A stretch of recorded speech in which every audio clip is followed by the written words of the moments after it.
시청자 여러분 안녕하십니까. TBC는 온라인 정치 경제 미디어 스픽스와 함께 대구 경북의 정치 현안을 국내 최고의 전문가들과 함께 서울에서 풀어보는 정치 본색 플러스를 매월 1회 진행합니다.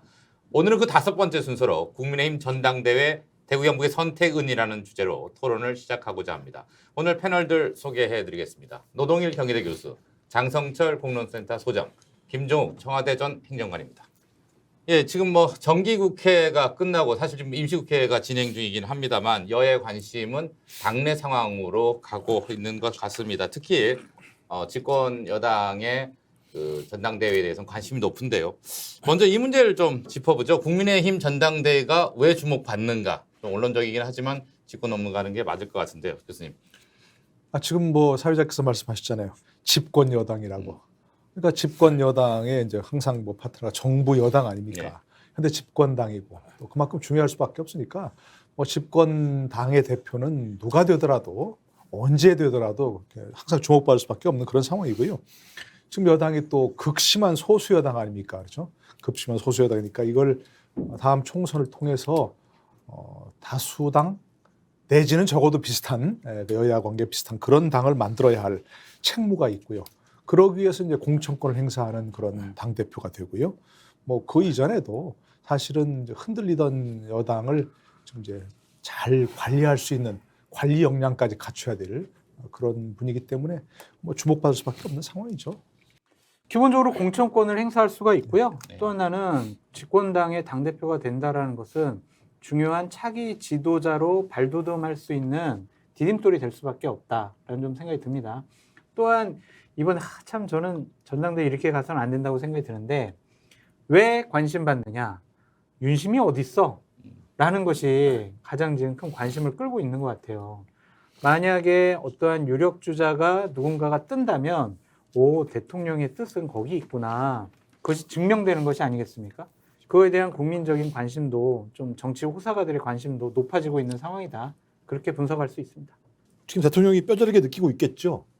법 하나 통과 안 되고 예산도 제대로 안 되는 상황이라고 하는 건 소위 국회라고 하는 공간 자체가 바뀌지 않으면 안 된다는 상황인 것이고요. 이 국회를 바꿀 수 있는 방법은 소위 내년 전당대회에서 뽑힐 당 지도부가 얼마만큼 당을 잘 이끌어서 소위 국회의원 선거에서 승리할 수 있을 것인가라고 하는 부분이 있는 것이고요.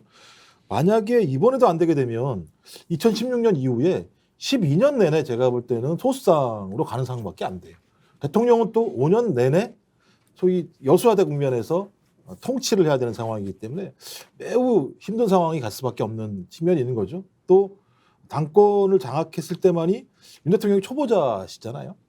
당권을 장악했으면 자기 사람들을 또 요소요소에 또 공천을 통해서 박을 수 있는 측면이 있기 때문에 아마 이번 전당대회는 2024년도 소위 총선에 대한 승리를 위한 교두보임과 함께 윤석열 대통령이 하고 싶은 정치를 할 수 있는 중요한 계기이기 때문에 아마 적극적으로 개입하려고 지금 하고 있고 또 앞으로 더 개입할 거라는 생각이 들긴 합니다만 대통령이 적극적으로 개입한 전당대회가 좋은 결과를 낸 사례가 있었는가라고 하는 지금 그 부분들은 윤석열 대통령 스스로도 좀 한번 좀 돌이켜볼 필요가 있다.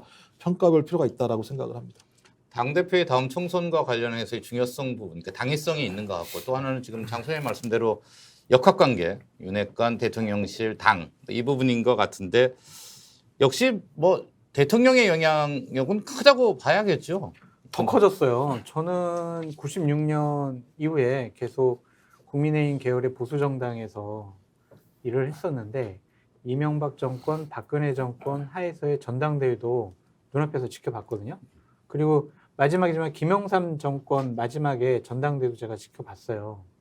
근데 이렇게 대통령의 뜻과 의지에 따라서 당대표가 결정될 것이다라는 저변의 인식이 확고하게 자리 잡은 것은 이번이 처음인 것 같아요.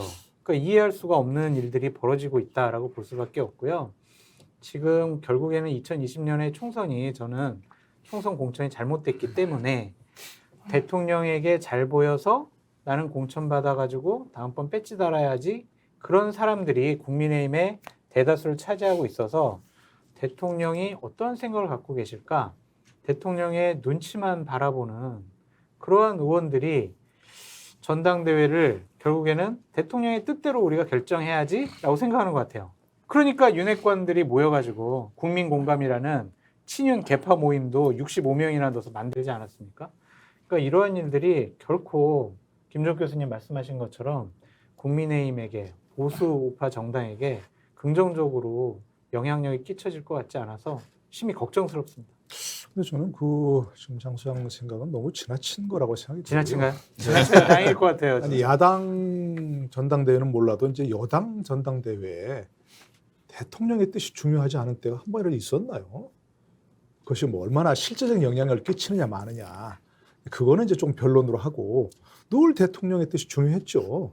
굉장히 중요했고 이번만 그런 건 아니고 항상 그랬다고 하는 말씀 드릴 수밖에 없고. 근데 교수님 지금 얘기한 대로- 노골적으로 개입하는 모습은 처음 보는 것 같아요. 예를 들면 예. 대통령께서 당권 주자들 네. 지금 관저로 초청해서 그걸 뭐 일단은 면접을 본다고 할 수도 없는 거고. 네, 면접 보는 것 같아요. 저는. 글쎄 이제 그건 이제 뭐 어떻게 어떤 얘기를 나눴는지 잘 모르겠고, 그게 과연 그 전당대회에서 뭐 어떤 당 대표를 뽑았으면 좋겠냐라는 걸 논의했는지 아닌지 뭐 잘 모르겠으니까 그거는 좀 논의를 하고 어쨌든 대통령의 뜻은 언제나 중요했다. 근데 지금처럼 예를 들어서 뭐 지금 얘기하신 대로 실제로 그 영향력이 실제로 이제 발휘되는지 그리고 그의 뜻에 맞는 윤심에 맞는 사람만이 중요한지 그건 좀 지켜봐야 할 것 같고요. 네. 당원들이 과연 뭐 윤 대통령이 정말 지목한다고 해서 다 그걸 뽑아줄까요? 그리고 또 지금 의원들이 지금 공천권 얘기를 하셨는데 아무리 공천권이 중요하다 하더라도 지난번 봤지 않습니까? 공천했다고 다 되는 것도 아니고 아무리 공천을 무슨 심의를 만들고 뭐 아무리 좀 멋있게 해도 결국 유권자들이 선택하지 않으면 안 되는 것이니까 지금 현재 지역구 의원들이나 현재 뭐 비례대표 지역구를 나가려고 하는 사람들도 과연 윤 대통령만을 바라보고 정치를 하느냐 그것도 지나친 거라 생각하고요. 저는 지금 예를 들어서 뭐 이제 앞으로 이제 룰 얘기가 나오겠지만 룰이란 것도 그렇습니다. 결국은 당 대표가 중요합니까? 뭐 총선이 중요합니까? 총선이 훨씬 더 중요하잖아요. 그러니까 저는 이런 것들도 당원들이 많이 생각하고 있을 거라고 생각합니다. 적어도 정당의 당원이 되고 특히 뭐 오랫동안 당원 생활을 하는 분들은 상당히 정치 감각들이 좀 뛰어난 분들 아니겠습니까? 또 정치 감각이라기보다는 좀 고관여층, 정치에 관심이 많은 분들이니까 저는 그런 것들도 다 감안해서 고려해서 최종 선택을 하려 생각합니다. 윤 대통령의 뜻이 아무리 중요하더라도 윤 대통령의 뜻만으로 모든 것을 결정하고 그것이 결국 총선까지 뭐 윤 대통령이 공천하고 싶은 사람을 공천한다? 그렇게 되지는 않으리라고 생각을 합니다. 근데 이제 분명한 거는 물 밑에 있던 부분들이 물 위로 올라와 있는 부분들은 좀 다른 것과 좀 차이가 있는 것 같다는 느낌은 듭니다. 근데 제가 볼 때는 노 교수님께서 너무 낙관적으로 보시는 게 아닌가 생각이 들고요. 전 낙관주는 왜냐하면 매우 무력한 정당이다 생각이 드는 거예요. 만찬 정치를 시작을 했을 때 소위 윤핵관이라고 불리우는 사인이 부분 만찬으로 맨 처음 시작했습니다. 이건 정당에서 이렇게 하면 안 되는 거거든요. 적어도 비대위 체제라고 얘기하면 지도부들을 먼저 불러서 지도부들과 인사를 나누는 게 맞죠. 왜냐하면 대통령이 당선된 이후에 최초의 만찬이지 않습니까? 그렇다면 상식적으로 이렇게 해야 되는데 일단 불렀을 때 그 사인이 모여서 한 얘기가 밖으로 흘러나온 얘기입니다만 당 지도 체제와 전당대회 얘기를 했다는 거 아니겠습니까? 그렇다면 비선 라인을 통해서 전당대회 윤곽, 당의 미래에 대한 논의들이 있었다라고 얘기하는 건 매우 문제가 많은데 거기에 대한 비판이 거의 나오지 않아요. 일단 매우 무력한 정당이라는 느낌이 드는 거 하나하고 또 하나는 민심과 매우 멀어진 정당이 된 거죠. 저도 지금 약간 올라간다고 합니다만 윤석열 대통령의 국정 운영 지지율이 여전히 30%대 초반이고요. 많이 나오는 거 하나 정도가 40% 넘어간 상황인데 여기에 대해서 당내 비판이나 토론이 전개되지 않고 있어요. 저 이건 매우 문제가 많은 거죠. 이 얘기는 뭐냐? 대통령에게 비판할 수 없는 문화가 만들어져 있다라고 볼 수밖에 없는 거죠. 이런 문화가 있을 때 국민들이 그 당에게 신뢰를 보낼 수 있을 것인가라는 문제 하나랑 매번 나오는 문제입니다만 수도권 지역에 국회의원이 없어요. 그렇다 보니까 민심과 이반되는 내용들이 매우 많이 전개되고 있음에도 불구하고 이걸 제어할 수 없거나 중요한 이슈로 당내에서 토론이 벌어지지 않고 있다는 문제가 매우 전 크기 때문에 이런 식으로 가서 대통령의 입김 또는 대통령의 영향력 하에서 만들어진 전당대회 지도부가 국민들의 민심들을 받아낼 수 있을 것인가 그리고 국민들이 지지할 수 있을 것인가 제가 볼 때는 그건 매우 어려운 상황이기 때문에 지금이라도 내부에서 이런 상황들을 반전시키지 못한다면 저는 그다지 좋은 결과가 나오지 않을 거라고 생각이 듭니다. 예, 뭐 제가 그 낙관론자인 건 맞고요. 그런데 무작정 낙관하는 건 아니고요. 정치 감각이 좀 부족하다. 그리고 이제 일종의 정치의 이제 프로토콜이라고 얘기하죠. 그런 건 부족하다는 건 저도 인정합니다. 윤 대통령, 대통령실도 마찬가지. 새로 이제 집들이 하는 거니까 내가 뭐 만나고 싶은 사람 만나는데 무슨 상관이야. 그럴 수는 없는 거 아닙니까? 관저 아닙니까? 관저. 관저라는 것은 퍼블릭이라는 그런 뜻이 있는 거니까 처음 집들이를 하려면 당연히 오부 요인 먼저 해야 되는 거죠. 당연히 프로토콜이 그런 거 아니겠습니까? 그렇지 않고 그렇게 하고 싶지 않다 하더라도 그냥 점심 먹고 언제 한번 이렇게 그냥 하는 거 아니고 정식 만찬이라 하면 오부 요인 먼저 하고 또 싫어도 여야 지도부 그렇게 만나고 그다음에 당 지도부 이렇게 만나야 되는 건데 자기 편한 사람들을 먼저 만났다고 하는 것은 뭐 정치 감각이 부족하다.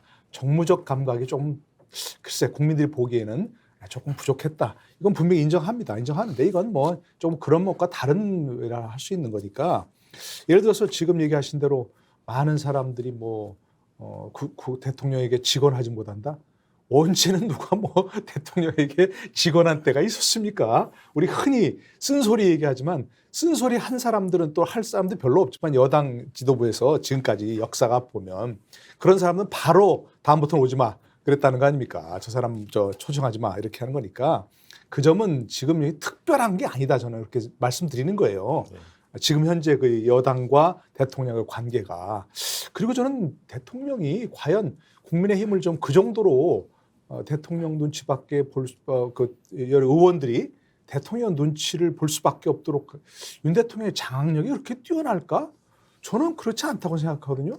윤 대통령이 무슨 뭐 당 출신도 아니고 그렇다고 당 속속들이 다 그 직원들을 그 의원들을 알아서 그 사람들한테 영향력 미치는 것도 아니고 윤핵관들이 뭐 당을 장악해서 윤 대통령의 뜻이 그대로 펼쳐지는 것도 아니고 그냥 뭐 별로 그 관심이 없는 이런 사람들로 구성되어 있다는 건 맞아요. 그러나 윤 대통령이 그렇게 꽉 장악을 해가지고 윤심 막 통할까 그런 건 아니라고 생각하거든요. 오히려 저는 현재 국민의힘 여당 의원들이 별 무관심이다 한마디로 전당대회도 그렇고 모든 것들도 그렇고 그런 생각이 들거든요. 지난번에 왜 무슨 한전체 발행 한도를 놀리는 그 본회의를 열었는데 여당 의원들이 55명이가 이상 안 갔다는 거 아니에요. 갔으면 당연히 그 사람을 찬성할 텐데 그랬으면 통과됐을 텐데 그런 걸 보면 여당 의원들이 아무 생각 없이 지금 있다는 거예요. 그런 면에서 봤을 때는 문제가 있다고 생각하지만 그걸 윤 대통령의 뜻을 바라기 때문에 윤 대통령 바라기이기 때문에 현재 무기력하다? 그렇게는 좀 보지 않는다. 그 뜻입니다. 왜냐면요. 이제 네. 왜 그러냐면 아무 생각이 없다라고 말씀을 하시는데 아무 생각이 없는지 모르겠습니다만 정확한 생각은 있는 거죠. 아까 말씀 국민공감에 71명의 국회의원이 있습니다. 그 행사에 원외 지구당 위원장들 엄청 왔다는 거예요. 하나죠. 그건. 적어도 윤핵관이 이것들을 구성하고 있고 여기에 들어가지 않게 되면 정치적인 과정이나 공천 과정에서 불이익을 당할 수 있다라는 판단이 아니고서야 그렇게 되는 수밖에 없다는 측면이 분명히 있기 때문에 다른 내용들은 모르겠습니다만 적어도 지금 국민의힘은 껍데기인 거죠. 실제로 그 안에 있는 국민공감의 71명. 그러니까 모든 정책 결정을 국민공감이 결정하게 되면 밀고 나갈 수 있는 측면이 있는 거죠. 그럼 국민공감의 핵심이 누굽니까? 윤핵관으로 불리는 분들이죠. 장제원, 권성동 두 분은 밖에 있다고 얘기할지 모르겠습니다만 그날 다 오셔가지고 본인이 어떤 역할인지 다 보여주시는 측면이 분명히 있는 거잖아요. 전 그렇다면 말씀하신 것처럼 국민의힘이 정책에는 관심이 없고 공천권에만 관심이 있다면 더 문제가 있는 거죠. 이건 그런 측면에서. 네. 뭐 일단 좀 정리를 하고 넘어가겠습니다. 대통령 영향력이 있을 수밖에 없고 또 크다는데 다 동의를 하시는 것 같은데요. 시기 문제 좀 짚어보죠. 사실 뭐 저희가 이 토론하면서 여러 차례 얘기를 했고 5월까지 밀렸던 게 이제 2말 3초로 2월 말 3월 초 또 정리가 되는 것으로 보이는데 그렇게 보십니까? 기본적으로 3월 12일 이전에 하게 될 것 같아요. 이거는 확정된 상황 같습니다. 왜냐하면 정진석 비대위원장 체제가 임기가 그때가 끝나거든요. 그 전에 하겠다라는 의지가 강하고 처음에는 정진석 비대위원장이 좀 뒤로 밀어서 5월이나 6월 달에 하고 싶어 했는데 대통령실의 생각이 뭐 이렇게 늦게 치르냐, 좀 빨리 치르는 게 맞다. 비대위 체제를 빨리 좀 종식을 시키고 어쨌든 정통성 있는 전당대회에서 뽑히는 당대표가 공천 작업을 할 수 있는 시간을 충분히 줘야 한다라고 판단을 한 것 같습니다. 그렇기 때문에 내가 3월 12일 전에 전당대회가 열린다면 1월 말에 등록을 받을 가능성이 높아요. 왜냐하면 네. 전당대회 실무를 해보면은요, 대략 날짜로부터 한 40일 정도 그 정도 준비 기간이 필요하거든요. 그래야 뭐 당원 명부도 확정을 하고 전국을 돌면서 또 유세도 하기 때문에 1월 말에는 일단 전당대회 후보들이 등록을 하게 될 것이다. 예. 그래서 1월 초부터는 이제 저 전당대회 출마합니다라고 선언하는 분들이 이제 나오게 될 것 같다라고 말씀드립니다. 이게 지금 저희들 그때 전망할 때 변수 중에 하나로 이제 개각 얘기가 있었지 않습니까? 그 뭐 한동훈 법무장관 얘기도 있고 뭐 권영세 통일부 장관 얘기도 있는데 그 변수도 여전히 있는 겁니까? 저는 한동훈 법무부 장관은 가능성이 낮아졌지 완전히 없어지지 않았다라고 볼 수밖에 없고요. 대통령이 다 면접을 봤는데 다 뭐 마음에 드는 사람이 없어. 동훈아 네가 나가가지고 좀 당을 개혁을 해. 이렇게 할 수도 있다. 갑작스럽게 그런 결정할 수 있다고 생각이 들고요. 권영세 통일부 장관은 12구 참사가 용산 지역에서 일어났잖아요. 그것에 대한 정치적인 부담감을 떨쳐버리기가 상당히 어려워서 이번 전당대회에 출마하기는 어려워진 상황 아니냐라는 좀 생각이 들고, 오히려 다크호스인 원희룡 장관이 오히려 전당대회에 나올 가능성이 좀 있지 않을까라는 좀 그런 생각이 얘기가 들어요. 있더군요. 네, 뭐 화물연대 파업 잘 정리를 했고 또한 뭐 계속 국토부 장관으로 있어서 얻을 수 있는 이익보다는 빨리 당으로 와서 차기 뭐 총선을 준비하는 것이 본인에게 정치적인 유리한 환경을 만들어가는 작업 중에 하나일 것 같아요. 그래서 원희룡 장관의 한번 행보도 지켜보시는 것이 어떨까라고 보여집니다. 그래서 저는 뭐 그런 것이 불씨가 완전히 꺼졌다고 볼 수는 없지만 가능성은 좀 희박하지 않을까 그렇게 생각해요. 왜냐하면 너무 인위적이고 지금 저 2말 3초 얘기하면 결국 뭐 3월 3일이나 3월 4일, 5일, 3, 4, 5 뭐 그때 할 수밖에 없는 상황이 드는데 더 미룬다는 것은 명분이 없는 것이고요. 그것과 또 개각을 맞물려 가지고 일찍 한다는 것도 사실은 명분이 없는 거고 현재로서 국민들이 여러 가지 그 좀 곱지 않은 시선으로 지켜보고 있는 게 많은데 만약에 그렇다면 진짜 그것은 너무나 지나치게 지금 말씀하셨지만 윤석열 대통령의 윤심이 모든 걸 좌우하려고 하는 거 아니냐 이런 것 때문에 저는 시작도 하기 전부터 많이 그 여러 가지 국민의힘 전당대회가 별로 곱지 않은 시선을 받을 거라고 생각하기 때문에 바람직하지도 않지만 가능성은 희박하다 생각을 하고요. 뭐 그렇다면 현재 있는 주자나 또는 현재 당에 있는 사람들 또 얘기 나오는 사람 중에 선택할 수밖에 없는데 여러 가지 면에서 주호영 원내대표가 잘 얘기했죠. 성에 차지 않는 게 워낙 많아가지고 그거는 무슨 단순히 뭐 윤석열 대통령의 마음에 차지한다 그 얘기가 아니고 지켜보는 국민들도 그렇고 당원들 입장에서도 그렇고 성에 차지하는 게 많아서 좀 고심은 될 거라 생각을 합니다. 그러나 어쩌겠습니까? 선거라는 건 내가 원하는 사람 주관식이 아니고 뭐 있는 사람 중에 선택하는 상대평가이기 때문에 현재 얘기되는 사람 이외에 특별하게 막 더 특출하게 갑자기 튀어나오는 그런 사람은 없지 않을까 하는 생각이 들어요. 어떻게 보세요? 제 생각에도 뭐 외부에서 들어올 사람은 없을 거라는 생각이 들기 때문에 일단 기본적으로 주호영 원내대표가 얘기했던 성에 안 차는 고만고만한 분들이 어떻게 합종 너무 연행을 할 폄하하시는 거 것인가. 아니에요? 국민의힘 제가 얘기한 게 아니고요. 고만고만 주호영 원내대표께서 성이 안 찬다고 얘기하는 건 고만고만하다는 거가 다른 차이가 있나요? 당원들이 성에 안 차하는 것 같다. 그러니까 고만고만하다는 표현인 게 쭉 튀어나와서 아니 제가 이렇게 얘기하면 안 되는 거고요. 맞아요. 그러니까 성이 안 찬다는 얘기는 다 고만고만해서 누가 툭 튀어나오지 않기 때문에 선택할 수 없다라고 하는 판단이 있는 거라는 생각이 들어서요. 전 그런 면에서는 적어도 이제 김나라고 얘기하는 김기현, 나경원 이 두 분이 어떻게 정리할 것인가 문제. 그다음에 윤핵관의 이제 권성동 의원께서 나오시겠다고 좀 나오는지 안 나오는지 모르겠으나 뭐 그러니까 맡겨지면 다 하겠다 이런 얘기를 하셔서 저는 요 두 라인이 어떻게 정리를 할 것인가. 전 정리가 안 된다면 저는 원내대표인 주호영 카드도 사용할 수 있을 거라는 생각은 들긴 해요. 이건 이제 숨겨둔 카드라는 생각이 드는데요. 한동훈 카드는 제가 볼 때 쉽지 않을 것 같아요. 왜냐하면 검사 출신 대통령과 검사 출신 당대표 초보 이런 상황이 벌어지게 되면 상당히 좀 국민들에게 이미지가 안 좋을 수도 있기 때문에 전 그렇다면 본인 제가 볼 때 욕심은 있으신 것 같은데 원희룡 국토부 장관 같은 경우는 말씀하신 것처럼 성과가 있지 않습니까? 그 파업 문제와 관련해서 화물연대 문제와 관련해서 나름대로 성과 있게 본인이 추진했다고 생각을 하고 소위 그것이 지나고 나면 제가 볼 때 국토부 장관으로서 할 수 있는 내용들이 별로 많지는 않을 거라 생각이 들어요. 그러면 조기 복귀하기 쉽겠죠. 근데 이건 좀 본인이 좀 발동하는 측면이 있는 것 같고요. 아직까지 윤석열 대통령은 누구를 낙점하지 않은 상황이라는 생각이 들어서 이런 흐름들을 봐서 아마 최종적으로 제가 볼 때는 뭐 연말 연초에는 어떤 나름대로의 시그널을 주지 않겠습니까? 전 그럼 그때 가게 되면 아마 언론에서 저는 도배질을 할 거라고 봐요. 윤심은 어디에 있다 이런 내용으로. 조호영 원내대표 얘기를 하셨으니까 MZ세대 그다음 수도권 이런 얘기 하셨잖아요. 대표와 관련해서. 이 부분은 어떻게 봐야 할까요?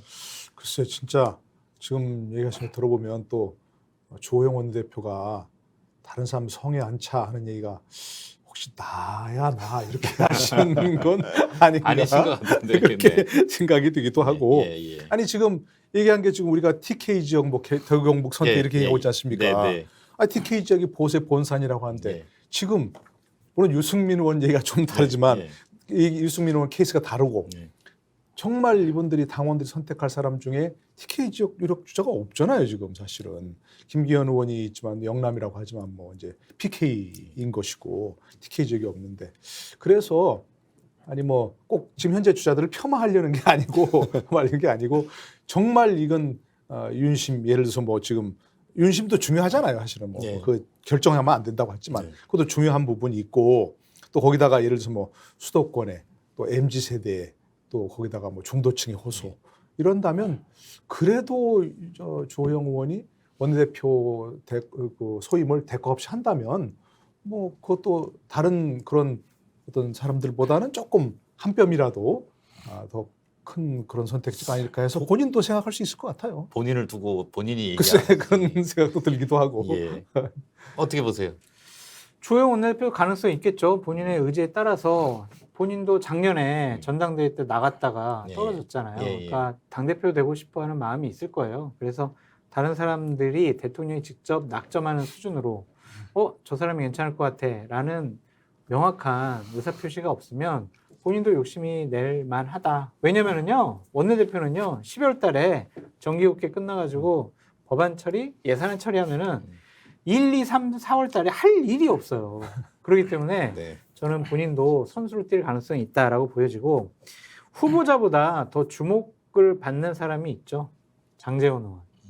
이 장제원 의원이 어떠한 선택을 할 것이냐라는 것에 대해서도 상당히 다음번 전당대회 당대표 선출의 하나의 바로미터가 될 수도 있다라고 좀 보여집니다. 뭐 김앤장으로 된다는 얘기가 있던데. 네, 그러니까 김앤장으로. 김기현 의원하고 지금 뭐 서로 돕기로 하지 않았느냐. 네. 김기현 당대표, 장제원 사무총장. 그래서 장제원 의원이 사무총장에서 2024년 총선 공천의 실무를 다 장악을 하겠다.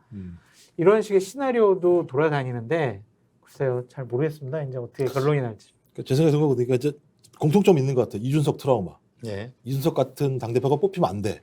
그다음에 유승민은 절대 당선되면 안 돼. 이 두 가지의 공통점이 있는 것 같아요. 근데 이게 지금 권성동 의원이 찌라시라고 얘기했는데 4인 만찬이 있을 때 권성동 의원이 당대표를 출마하겠다라는 얘기를 했더니 윤석열 대통령이 안 돼. 라고 얘기를 했다라고 하는 기사가 나왔죠. 그랬더니 가짜뉴스라고 얘기를 했었어요. 근데 저는 이게 가짜뉴스일까 좀 고민스러운 대목은 있어요. 왜냐하면 그 이후에 주호영 원내대표랑 정진석 비대위원장이 유사한 얘기를 해요. 네. 성에 안 찬다. 이런 얘기를 했고 그럼 3대 기준을 얘기를 합니다. 수도권 MZ세대 공천 논란을 일으키지 않을 인물 이렇게 얘기를 했습니다. 전 이 얘기는 오히려 주호영 정진석 두 사람에 의한 윤핵관에 대한 반격이 아닌가 생각이 드는 거예요. 그러니까 너희들이 먼저 가가지고 윤핵관 중심으로 모든 세팅을 하려고 하는 거 아니야? 라고 하는 부분에 대해서 주호영 원내대표가 그건 문제가 있다라고 제기하면서 논쟁에 좀 불이 붙었다는 생각이 드는 측면들이 분명히 있고요. 전 그런 측면들에서 내부에 이제 갈등들이 벌어지고 있다는 생각이 들고요. 여기에 대해서 아직까지 윤 대통령이 정리가 안 되고 있기 때문에 쌍방은 계속 지금 군부를 짚으면서 나름대로 자기의 입지들을 확인하려고 하는 상황으로 가고 있다는 생각이 듭니다. 전 그래서 앞으로 좀 지켜봐야 되겠습니다만 내부에 제가 볼 때는 구획관, 실핵관으로 분리되고 있는 하나의 지점들도 보이고 있는 거 아닌가. 왜냐하면 공천권이라는 문제가 당권이라는 문제가 너무 중요한 문제인 거죠. 사활적인 문제이기 때문에 이 부분은 공통점, 그러니까 이준석 트라우마와 소위 유승민은 안 된다라고 하는 공통점에도 불구하고 이 내부에서의 갈등이란 진앙지들이 지금 서서히 만들어지고 있는 게 아닌가 생각이 들었어요. 좀 그런 부분들에 초점을 맞춰서 지켜보는 것도 꽤 지금 흥미롭겠다 생각이 듭니다. 오늘 본토론에 해당되는 내용들로 좀 넘어가 보겠습니다. 국민의힘의 주축인 대구 경북은 어떤 선택을 할까 이 부분을 좀 얘기를 나눴으면 하는데 이 전에 이제 앞서 뭐 언급을 하셨지만 유승민 전 의원 얘기를 뭐 안 짚고 갈 수는 없을 것 같습니다. 이 부분이 사실 지역에서는 이제 의미를 양가적으로 가지고 있죠. 유승민 전 의원에 대해서는. 그런데 어떨까요? 대구 경북에서 유승민 의원에 대한 여지가 좀 혹은 가능성이 있다고 보십니까? 있었으면 좋겠어요. 그러니까 아, 유승민 의원처럼 외연의 중도 확장 그리고 대통령의 말을 일방적으로 따르지 않을 사람이 당에서 중요한 지분을 갖고 있어야 한다. 그것이 당대표라면 훨씬 더 국민들에게 소구력이 있지 않을까라는 좀 생각이 듭니다. 당대표가 대통령의 뜻과 의지만 반영하는 사람이 된다면 2024년도 총선에서 국민의힘이 국민들로부터 중도층으로부터 상당히 좀 버림받을 수 있는 가능성이 좀 있다. 중도층을 끌어올 수 있고 민주당에서 가장 저 사람은 안 됐으면 좋겠어 라고 생각하는 사람이 당대표가 돼야 한다. 그러면 누구냐? 결국에는 지금 후보군 중에서는 유승민 전 대표밖에 없지 않느냐. 그런 분석을 할 수가 있는데 일단은 대구 경북에서 워낙 배신자 프레임도 강하고 또한 윤석열 정권 출범할 때 본인이 좀 여러 가지 부적절한 행동을 한 것도 맞는 것 같아요. 경선에서 졌으면 화끈하게 좀 밀어주고 노 교수님 늘 지적하셨던 네. 접점이죠. 예. 그다음에 이제 또 지금 여러 가지 SNS 상에서 비판의 목소리를 윤석열 대통령에게 좀 집중해서 하더라고요. 그런 것은 윤석열 대통령에게 상당히 반감을 갖고 있구나. 저 사람이 당대표가 되면 당과 대통령실 관계가 상당히 시끄럽고 갈등이 심해질 수 있어. 이거는 좀 안 좋은 것 같아 라고 당원들이 생각할 수 있을 것 같고 대구 경북에 있는 유권자들의 분위기는 아유 그냥 윤석열 대통령 6개월 지금 막 같이 지났는데 좀 도와줘야지. 예. 거기 계속 저기 발목 잡으면 어떡해. 그런 분위기도 있을 것 같아요. 그래서 저는 유승민 의원이 됐으면 좋겠지만 되기까지는 또 출마하기까지는 상당히 좀 여러 허들이 있다. 힘들 수도 있다. 그렇게 전망해 봅니다. 제가 아까 장관님께서 유승민 대표가 됐으면 좋겠다고 하는데 바로 하고 싶은 말이 그거였어요. 지금 당원들이 어떻게 생각할까요? 물론 뭐 이제 룰 얘기를 할 때 중요하게 나오겠지만 국민의힘 당원이라면 정말로 애정을 가지고 당원 생활을 해온 사람들이라면 어떻게 생각을 할까요? 어떤 당대표가 필요하다고 생각할까요? 허구한 날 윤석열 비난하고 허구한 날 발목 잡고 허구한 날 쓴소리하는 쓴소리가 아니라고 저는 생각하는데 그런 사람을 당대표로 하기 원할까요? 저는 아닐 거라고 생각합니다. 보통 쓴소리하게 할 때는 입에는 쓰지만 몸에는 좋은 걸 얘기하잖아요. 양약이라고 하는 것은 입에는 쓰지만 몸에는 결국은 도움이 되는 거라고 생각하는데 저는 지금 유승민 대표의 전 의원의 행태는 그게 아니라고 생각합니다. 비난이에요. 그냥 비난. 밑도 끝도 없는 비난이고 윤석열 대통령이 잘 됐으면 좋겠다는 그걸 가지고 와서 얘기하는 게 아니라 무조건 윤석열과 대척점에 서는 그런 얘기를 하고 있거든요. 이재명 대표는 뭐 정말 한 번도 비난하지 않아요. 민주당을 한 번도 비난하지 않고 나오면 하는 발언이 방송에 나오면 하는 발언이 윤석열 비난밖에 없어요. 그런 사람이 대통령을 도와서 함께 여당을 이끌어가야 할 당대표가 되길 정말 당원들이 바라나요? 아닐 거라고 생각합니다. 그래서 저는 룰 얘기도 굳이 뭐 이렇게 윤승민 배제하기 위해서 한다 그렇게 치사하게 할 필요 없다고 생각합니다. 그냥 해도 저는 유승민 선택하지 않을 거라고 생각합니다. 당원들이. 그렇기 때문에 정말 유승민 대표, 제가 아까 말씀하셨지만 전 유승민 대표 기회가 있었다고 생각합니다. 여러 번 있었어요. 정말 경선에 떨어졌을 때 마음에 안 들지만 흔쾌히 돕겠다 했으면 벌써 당원들이 너희 죄를 사하노라 하고 이미 다 유승민 대표는 마음을 돌았었을 거예요. 지금 째째하다고 하지만 째째한 게 바로 유승민 대표가 하는 그런 정치입니다. 그러니까 조금 정말 당대표 나오실지 안 나올지 모르겠어요. 본인 아직은 모르겠지만 여론조사가 워낙 자꾸 좋게 나오면 누구나 흔들릴 수밖에 없거든요. 그러니까 정말 하시고 싶다면 제가 윤석열 대통령을 도와서 당을 개혁해서 윤석열 정부가 성공하길 저는 당대표로서 하겠습니다라고 해야지 계속 나와서 지금 하는 얘기가 윤석열 비난밖에 없다면 저는 당원들도 선택하지 않으리라 생각합니다. 대구 경북에서 기회를 받지 못할 것이다. 그럼요. 예.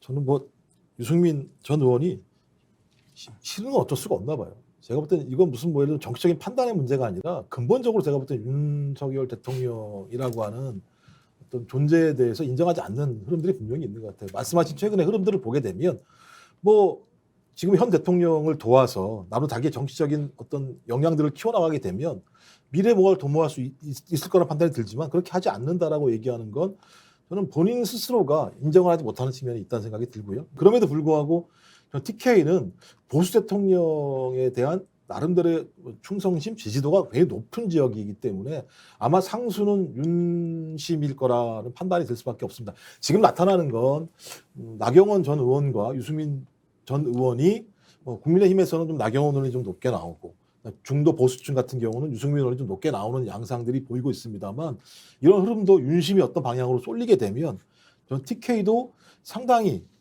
많은 변화가 있을 거라 생각이 들기 때문에 아직 시작도 안 된 상황이다. 그러니까 지금에 있는 여론조사는 그냥 여론조사일 뿐이라는 생각이 드는 것이고요. 저 그렇다면 왜 유승민 전 의원이 저렇게 행동을 할까? 말씀하신 것처럼 뻔히 보이는 앞에 상황이라면 저렇게 안 해도 되는 왜 저렇게 할까? 저는 오히려 유승민 전 의원이 좀 멀게 보는 거 아닌가라는 생각이 들기도 해요. 왜냐하면 지금 국면을 보게 되면 국정 지지율 아까도 말씀드렸습니다만 30%에서 40% 초반, 뭐 그러니까 30%대라고 봐야 되는 상황인 거죠.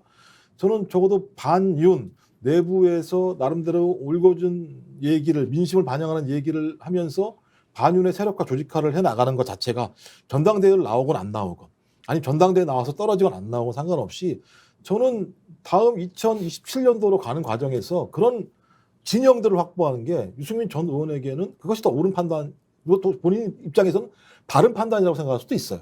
저는 그래서 이건 지켜봐야 되는 상황이라는 생각이 듭니다만 이건 뭐 유승민 전 의원의 정치적인 본인의 판단인 거죠. 중장기적인 행보에 대한. 하지만 가장 큰 상수는 누가 뭐라고 하더라도 윤 대통령의 마음, 어떤 생각 이런 것들이 아직 결정되지 않았기 때문에 아마 그때 결정이 되고 난 다음에 유승민 전 의원의 입지들은 상당히 어려운 상황으로 갈 수밖에 없다는 생각이 들고요. 그때 유승민 전 의원이 어떤 판단을 할지 좀 지켜봐야 될 것 같습니다. 그러니까 저는 대구 경북에 계시는 분들이 이런 판단을 하셨으면 좋겠어요. 누가 윤석열 대통령을 제대로 도와줄 수 있을까? 누가 윤심의 마음에 드는 사람일까? 이거보다는요.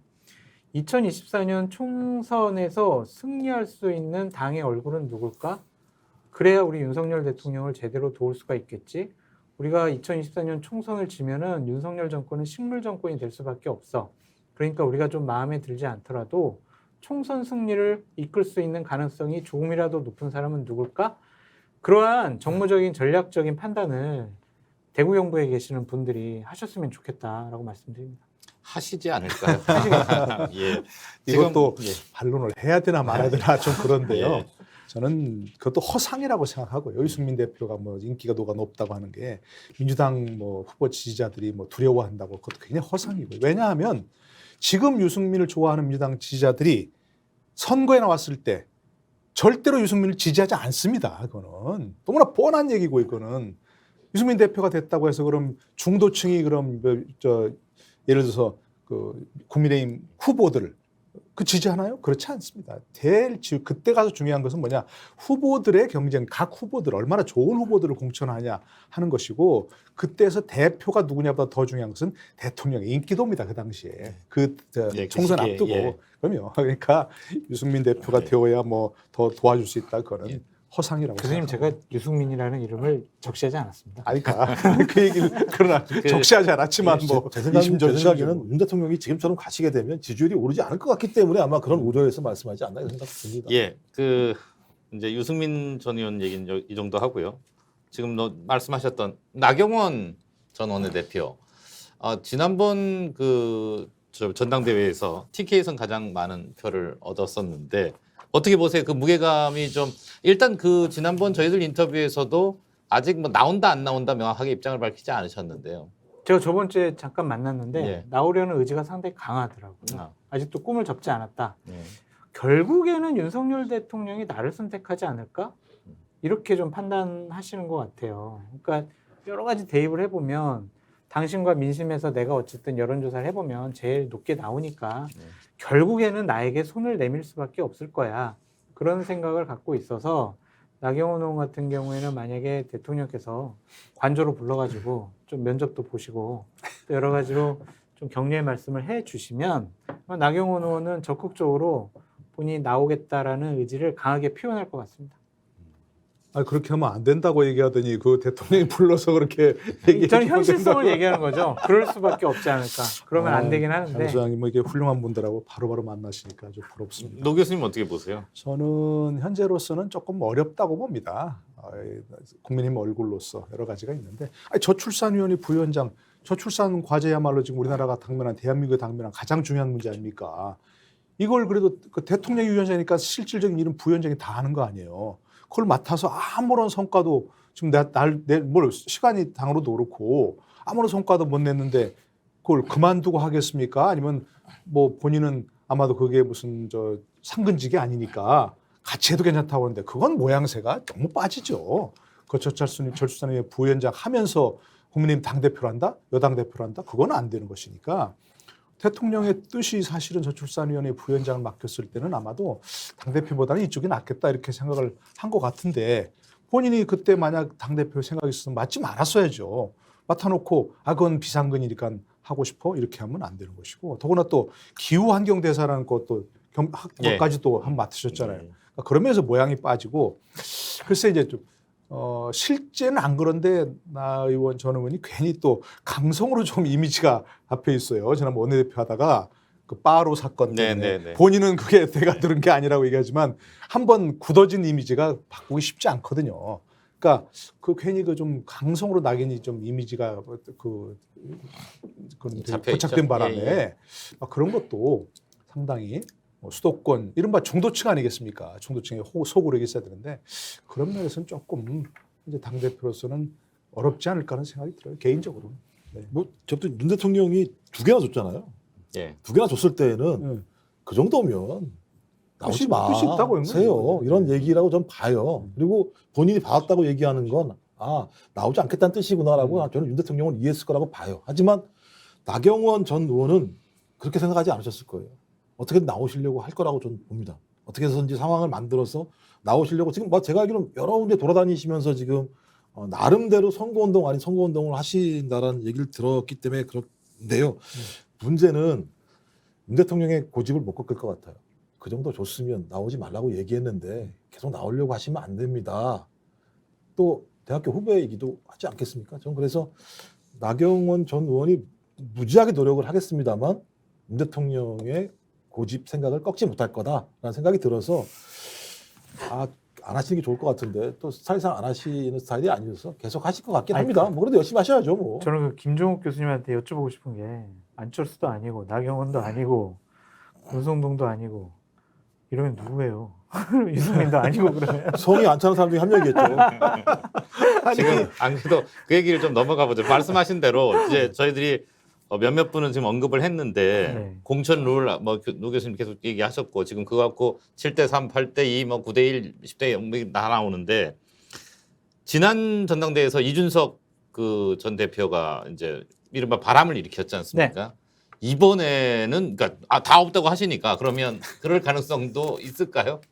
정치 신인이요? 예. 갑작스러운 혜성처럼 등장한 사람 어려워 보이죠? 어려워 보여요. 예. 그냥 이준석 효과도 있었고 예. 또한 대통령이 뜻과 의지가 강해요. 예. 나랑 호흡이 맞는 사람, 내가 믿을 수 있는 사람, 그런 사람이 이번에 당대표가 되어야 해라고 생각하는 것이 너무 강하기 때문에 새로운 다크호스가 당원들의 선택을 받아가지고 당대표가 되는 깜짝 그런 등장은 어려울 것이다라고 보여집니다. 그래서 저희들이 언급하는 수준의 분들 중에서 당대표가 될 것 같은데 진짜 이게 어떤 정말 당원들의 성에 찰지 그건 좀 계속 지켜봐야 될 것 같네요. 전망도 쉽지 않고 뭐 기준도 뭐 나름대로 맞추기가 쉽지 않은 상황이 있다는 말씀이신 것 같네요.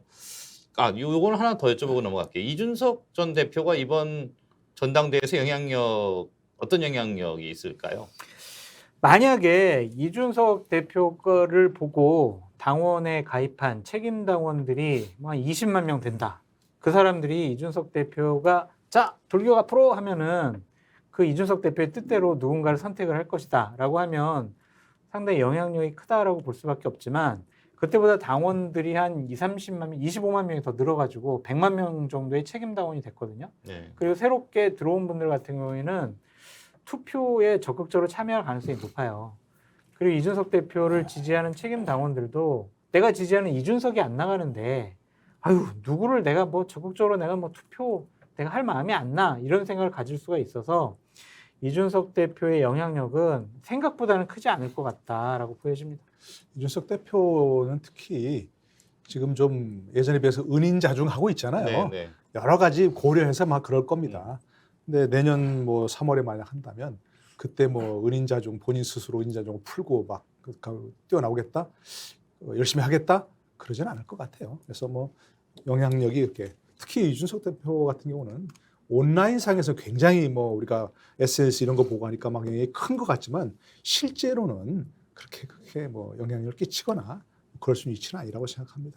새로운 인물 얘기하지만 사실 지금 3월 말, 3월 초 이러면 얼마 남지 않았습니다. 시간이. 그렇죠. 그래서 예, 물리적으로도 쉽지 않은 얘기인 것 같고요. 자, 이제 그 토론을 좀 마무리 주제로 넘어가야 할 것 같은데, 자, 그럼 대구 경북의 선택이 중요하다는 것은 이번 전당대회에서 뭐 다 이제 말씀하신 거고, 당권 주자들이 그럼 이들의 마음을 어떻게 얻어야 하느냐 이런 얘기를 좀 해볼까 합니다. 뭐 말씀하신 대로 대통령 지지율이 당시 가장 큰 변수가 될 수밖에 없을 것 같고요. 근데 어떻게 좀 사로잡을 수 있을까요? 이른바 TK의 마음을. 기본적으로 저는 캐치프레이즈가 윤석열 정권의 성공을 제대로 뒷받침하겠습니다. 이게 그냥 정답인 것 같고요. 당원들께서는 과연 누가 제대로 뒷받침할 수 있을까? 그것이 바로 선택의 기준이 돼야 한다라는 좀 생각이 듭니다. 윤석열 대통령에 대해서 실망하시는 TK 쪽에 유권자분들도 당원들도 많이 계시지만 결국에는 우리가 만든 정권이니까 또 집권 초기니까 당 대표가 대통령과 갈등을 일으키는 것은 결코 바람직스럽지 않아. 도와줘야 돼. 지금은 비판할 시기가 아니라 도와줘야 될 시기 같아라고 판단하실 것 같아요. 그래서 제가 정말 대통령의 밝은 눈과 귀가 돼서 대통령을 제대로 뒷받침하겠다라고 하는 분을 선택을 할 것 같다라고 말씀드려요. 자기 목소리가 필요한 부분은 없습니까? 아까 제가 첫 번째 예. 한 얘기가 바로 그 얘기 아닙니까? 유승민 대표가 전 대표가 아무리 무슨 뭐 여론상에서 유력하다 하더라도 당원들은 절대로 선택하지 않으려는 게 바로 그런 거거든요. 근데 교수님, 네. 유승민 전 대표가 네. 제가 윤석열 정권 성공을 위해서 온몸을 네. 다 바치겠습니다. 제대로 뒷받침하겠습니다라고 명분을 내세우면 어떨까요? 지금부터 한다면 가능하죠. 네. 안 믿을 것 같은데. 안 믿어요? 아니 왜냐하면 지금부터라도 정말 뭐 과이불개가 아니고 네. 과를 이제 해서 제가 이렇게 비판했던 것도 정말 그 쓴 약이 되라고 한 말이었습니다라고 하면서 서서히 진로를 네. 서서히 바꿔가지고 그때쯤 돼서는 제가 윤석열 정부의 성공을 위해서 정말 열심히 함께 호흡을 맞춰 뛰겠습니다. 그리고 관저로도 가서 좀 만나시고 그런 모습을 보인다면 충분히 가능하죠. 저는. 그러니까 아까 얘기한 대로 쓴소리라는 것은 결국 약이 되는 게 쓴소리라고 하는 것이요. 그게 없는 쓴소리는 비난일 뿐이에요. 그러니까 저는 아까 똑같은 얘기 되풀이하는 거랑 마찬가지지만 이번에 당권 주자들이 TK를 위해서 무슨 당대표가 예. 뭐 지역을 위해서 무슨 예. 뭐 공약을 하나씩 내고 그럴 수는 뭐 없겠죠. 지역 공약을 하겠습니까? 그게 아니라 TK 지역에서 선택한 윤 대통령이 여러분의 자랑이 될 수 있도록 제가 함께 도와서 뛰겠습니다. 그러면서 구체적으로 이렇게 하겠다. 그야말로 뭐 맹종하지 않고 자기 목소리도 좀 자기 내고. 목소리 내서 쓴소리도 내고 그러나 그것이 약이 되는 방향으로 이렇게 하겠다. 뭐 그런 쪽으로 설득력 있게 하는 분이 제일 중요하겠죠. 생각에도 보니까 이제 작년도 국민의힘 중앙당 선관위가 작성한 선거인단 예측인을 보니까 32만 명일 때예요. 그 영남권 그 TK, PK가 51.3%더라고요. 네. 근데 지금은 뭐 숫자가 많이 늘었으니까 그렇다고 하더라도 TK나 PK 지역 비중이 당원들이 크겠죠. 되게 예. 크겠죠. 따라서 저희 TK와 PK 지역에 있는 당원들이 어떤 판단을 할 것인가가 되게 중요할 것 같은데 말씀하신 것처럼 저는 윤심이 가장 중요한 바로미터라고 저는 생각이 들어요. 하지만 이것만 바라봤을 때 문제가 풀릴 것인가. 왜냐하면 윤심과 다르게 지금 올해 6월달 기준으로 따지면요. 20대에서 40대까지가 한 5만 명 정도가 돼요. 그러니까 이 새로운 세대라고 얘기해서 젊은 세대라고 얘기했던 예. 사람이 24에서 25만 명 정도인 거죠. 이 20에서 40대들이 보수 정당인 국민의힘이 어떤 방향으로 갈 것인가와 관련해서 지금에 있는 윤핵관들의 입장을 따를 것인가 아닐 것인가 이거 많이 고려받는다는 생각이 드는 거 하나 하고요.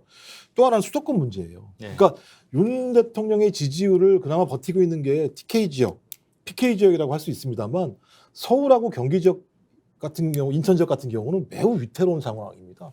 여전히 30%를 못 넘어가는 경우도 되게 많이 있어요. 그랬을 때 이번 선거가 소위 TK와 PK 중심으로 흘렀을 때 20대와 40대 소위 새로 많이 들어왔겠죠. 이 당원들의 흐름들을 반영할 수 있는 지도부일 것인가. 또 하나는 수도권 윤 대통령에 대해서 여전히 비판적인 입장을 보이고 있는 유권자들에게 희망으로 보일 것인가.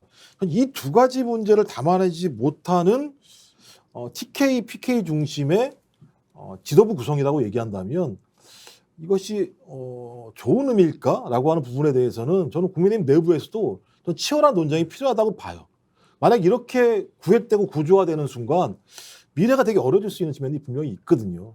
그런데 대통령의 통치 방식이 바뀌기가 좀 어렵다고 보는 측면도 분명히 있어요. 그럼 이걸 보완해 줄 수 있는 기제가 소위 새롭게 등장할 국민의힘 지도부라고 생각이 드는데 그 지도부마저도 유사한 상황이라고 얘기했을 때 유연성을 가질 수 있을 것인가? 이 부분은 아마 국민의힘 내부에서도 좀 진지한 고민과 대안이 필요하다고 생각합니다. 구체적으로 얘기를 해보면 사실 뭐 아까 쭉 얘기를 들으셨는데 그 중에 그래도 이제 수도권과 무슨 뭐 저 청년층에게 그나마 소구력 있는 것은 안철수 전 대표잖아요. 그런데 안철수 대표는 사실은 그런 건 있다 하더라도 공천 관리 역량에서는 의문이 제기된단 말입니다. 그게 이제 여러 가지 조합이 다 안 된다는 게 바로 그런 것이거든요. 그래서 이제 뭐 집단지도 체제라면 도울지 몰라도 지금 상황 그것도 아니니까 그런 상황에서는 사실 참 다시 돌아가지만 성에 안 찬다는 얘기가 나올 수밖에 없는 그런 상황이에요. 예, 지금 사실은 새로운 당대표가 총선 승리를 이끌어야 한다는 측면 때문에 지금 수도권과 MG 얘기를 안 할 수가 없고 대통령을 잘 보좌해야 되는 측면도 있는 거지 않습니까? 그래서 인물이 적절치 않다고 하는데 아마 대구 경북 분들도 그렇게 당연히 그런 기준으로 보고 계실 것 같고요. 지금 지역에 저희들이 국회의원들이 계신데 존재감 얘기들을 이제까지 여러 번 말씀을 드렸지 않습니까? 구심점이 없다는데 다음 차기 지도부에서의 그 대구 경북에서의 구심점 뭐 이런 부분들에 대한 기대 심리도 있을 것 같은데 그건 어떻게 보십니까? 이 상황에서는 전당대회에서 그런 것들을 우리가 예측하거나 아니면은 전당대회에 나오는 지도자급의 인사들이 예. 그런 일을 할 수 있다라고 보여지기는 어려울 것 같고요. 일단은 당대표 선거를 우리가 치르지만 최고위원 선거도 같이 하지 않습니까? 네네네. 그러니까 지금 당대표의 주자군 중에서 TK 지역의 유력 주자는 없어 보이는데 대구 경북에서 이런 최고위원을 하려고 하는 분들이 좀 적극적으로 출마를 했으면 좋겠어요. 그래야 다음번 총선이라든지 아니면 당이 나아가야 될 방향에 대해서 지도부의 일원으로서 분명히 대구의 경북의 목소리를 낼 수가 있기 때문에 그냥 도전하시라. 그냥 나는 초선이니까 나는 재선이니까 내가 무슨 최고위원 내가 선거에 왜 나가? 내가 나갈 자격이 되나? 이렇게 생각하지 마시고요. 대구 경북의 뜻을 모아가지고 한두 분 정도는 출마하시는 것이 어떨까. 그래서 당선되셔가지고 적극적으로 여러 가지 얘기를 주장을 하시는 것이 어떨까. 그렇게 생각해 봅니다. 보통의 경우에는 사실은 뭐 이제 보수의 본산이니까 뭐 TK죠. 그래서 사람들이 다 TK를 주목해야 되는 그런 상황인데 사실은 지금 그렇지 않잖아요. 그 이미지와 비교해서 실제적 영향이 너무 없는 뭐 그런 상황이고 국회의원들 목소리는 거의 안 들리고 홍준표 대구시장 얘기만 목소리만 들리는 뭐 그런 상황이거든요. 정치적 영향력이라는 게 누가 키워주는 게 아니잖아요. 본인 스스로 어떤 아젠다를 잘 잡고 또는 목소리를 내고 사람들이 주목할 만한 목소리를 내고 이런 상황이 자꾸 되풀이되어야 거기 본인도 크고 지역 사람 정치력도 커지는 것인데 지금 너무 그런 게 없는 것 같아요. 뭐 아까 장 소장이 저도 뭐 절대적으로 동의하는 것 중에 하나가 아니 왜들 이렇게 자꾸 거기 똘똘 뭉쳐서 뭔가 한 사람을 내세우자 이렇게만 해도 상당히 영향이 커질 텐데 그런 것도 잘 안 되는지 이해가 잘 안 되는 부분이 있고요. 우리가 TK 직원님들 많이 비판해 죄송한데 그동안 어쨌든 그런 면에서 우리가 TK 지역 중심으로 한 이슈를 왜 지금 자꾸 얘기하는 건지 예. 그 점을 좀 이해를 하시면 좋겠다. 그래서 얘기할 때 이번에 그 지역 누군가가 정말 이런 얘기를 해서 그게 사람들의 큰 반향을 일으키고 있다. 이런 얘기 좀 했으면 좋겠어요. 네. 다음번에라도. 네. 그러니까 이번 뭔가 좀 그런 걸 잡아서 그 정치는 타이밍 아닙니까? 뭔가 좀 터뜨리거나 뭔가 크게 폭발력 있는 이슈를 좀 만들어내는 게 좀 필요하다 생각합니다. 제 생각에도 좀 유승민 전 의원을 좀 벤치마킹했으면 좋겠다는 생각이 듭니다. 지금의 유승민 전 의원이 아니고요. 박근혜 전 대통령의 가장 총애를 받았던 인물 중에 하나였었고, 소위 능력 면에서도 경제 문제와 관련해서 나름 능력이 있다고 얘기했었고, 또 원내대표에 나와서 소위 시정 연설을 했을 때도 상당히 많은 반향을 일으켰던 측면들이 분명히 있거든요. 그러면서 TK의 적자다라는 얘기까지 들었었던 유승민 전 의원이라는 자산을 가지고 있습니다. 근데 저는 이런 것들 벤치마킹해서 말씀하신 것 젊은 좀 최고위원들을 등장을 시켜서 TK가 좀 신보수의 새로운 가치와 이념을 만들어내야 돼요.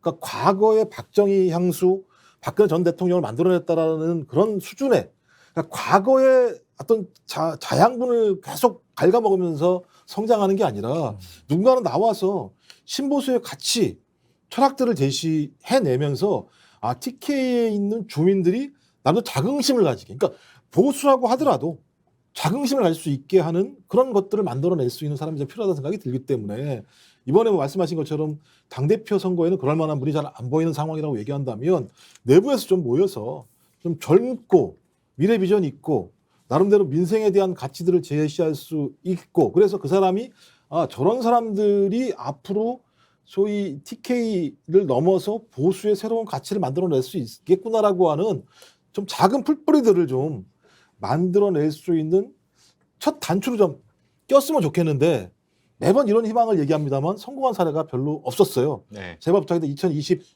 2023년에는 좀 TK에서 그런 희망들을 만들어 줬으면 좋겠습니다.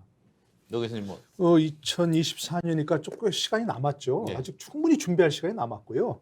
이번 전당대회 얘기하지만 사실은 전당대회가 뭐 윤심이 어떠냐, 뭐 누가 손잡느냐, 연대하냐, 그게 지금 아젠다가 돼서는 안 되는 것이고, 정말 이 시대가 나아갈 어떤 아젠다, 정말 보수가 잡아야 할 아젠다, 또는 대한민국 전체가 그걸 천착해야 할 아젠다, 이런 것이 좀 논의했으면 좋겠어요. 그건 단순히 스케줄뿐만이 아니라 더 대한민국을 위해서 필요한 것이고, 그 대한민국에서 특히 그런 아젠다를 지금 대구 지역 있는 TK 지역 의원들이 좀 얘기를 했으면 참 좋겠어요. 지금 우리 사회가 지금까지 한 30년간을 진보적 아젠다가 굉장히 이걸 뒤덮었던 그런 시대거든요.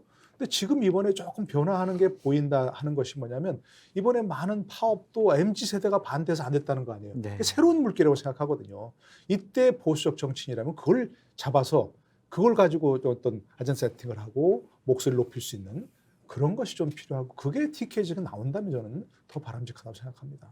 사실은 뭐 대구 경북에 지금 각 후보들이 당권 주자들이 가서 좀 열심히 뛰고 있다고도 합니다. 그만큼 중요하기 때문이겠죠. 제가 보기에는 내년 저희 토론도 이 이슈로 하지 않을까 싶습니다. 네. 네, 요즘 여의도 정가는 2024년 총선에 맞춰져 있는 분위기입니다. 선거는 아직 1년 넘게 남았는데 수성에 나선 현직 의원들은 의원들대로, 또 새롭게 국회 진출을 노리는 잠정적 후보군들은 후보들대로 분주합니다. 그래서 여당의 전당대회는 더욱 의미가 클 수밖에 없겠죠. 2023년 새해 여의도 정치권은 벽두부터 뜨겁게 달아오를 것으로 보입니다. 오늘 토론은 여기까지입니다. 고맙습니다.